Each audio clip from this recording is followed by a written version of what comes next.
Miss Esther Davis of the Esther Davis Show, a very, very devoted woman to the Global Peace Women's Initiative that Mother Moon started. Actually, Father Moon spoke at that rally in his last year of life in 2012. Let's have a hand for Miss Esther Davis.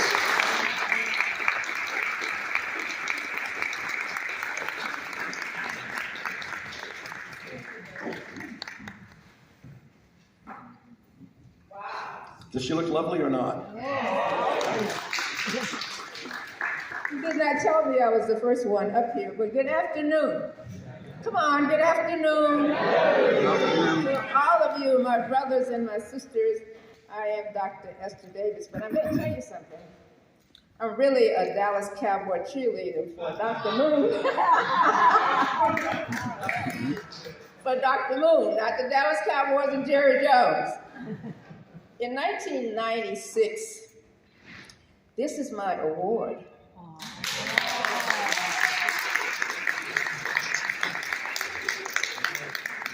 And I could not believe it because it's so well embossed. It is in blue velvet, my favorite. And it's all because of this man right here from Little Rock in Arkansas. And that's Bruce Biggins. Listen, my brothers and my sisters, I am from, and I know I have 4 minutes. I am from South Texas. I was a civil rights student, and on August 28, 1963, I had just given birth to a bouncing baby boy, and I thought I was on my way to Washington, D.C., to the March on Washington. My mother said, no way, you are leaving this house.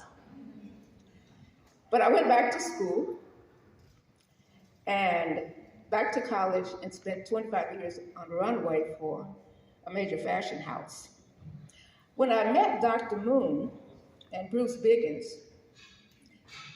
in my world, that was the perfect answer.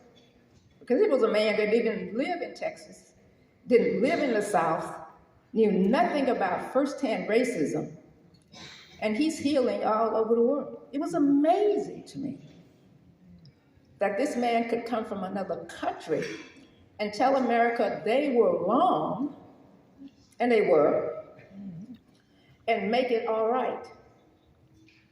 So I started studying Dr. Moon and his path and what he did.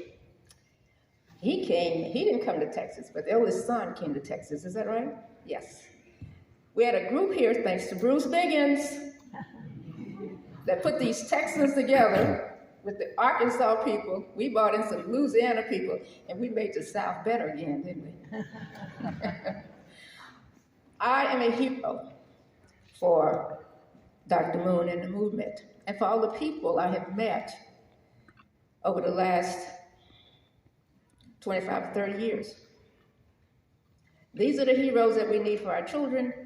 These are the heroes that we need for ourselves because they heal us all. I did not even know a Jew when I lived in Conroe, Texas. I did not know I lived in a black world, an African-American world. We had HBCUs, we had our own schools, we had yada, yada, yada, yada, yada. But it was that movement that everybody wanted to be a part of, but they didn't want to be a part of it out loud. So my kudos, I'll keep on my cheerleading suit for Dr. Moon for the rest of my life. Thank you.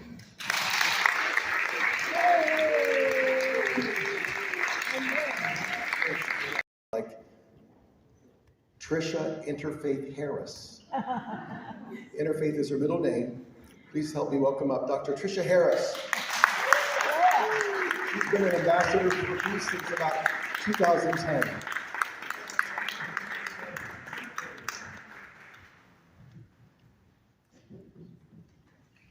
Well, thank you, everyone. Sarah, I got to say, that was wonderful.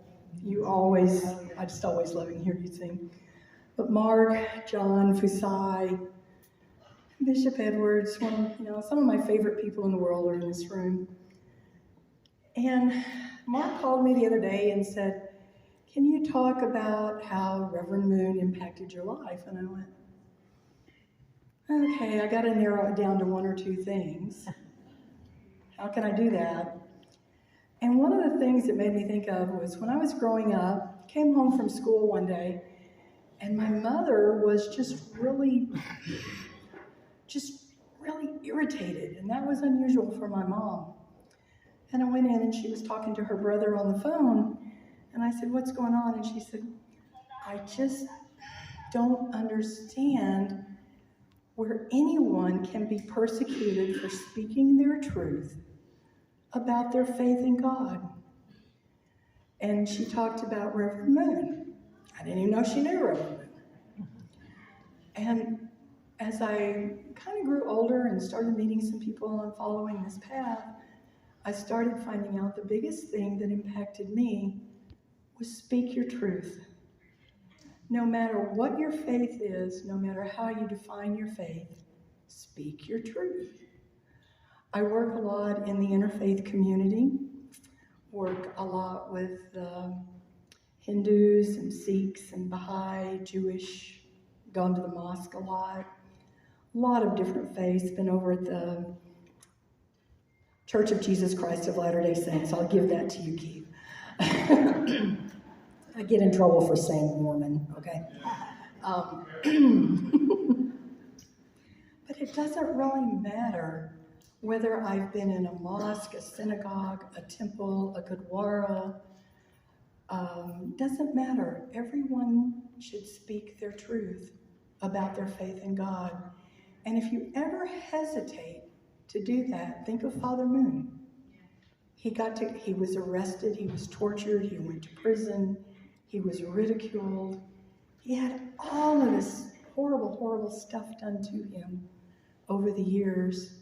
And how many times did it stop him from having faith and speaking his truth? Never did. I can't think of one time that he did.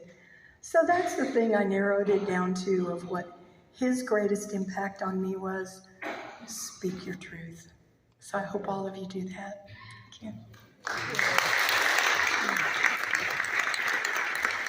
Thank you, Tricia.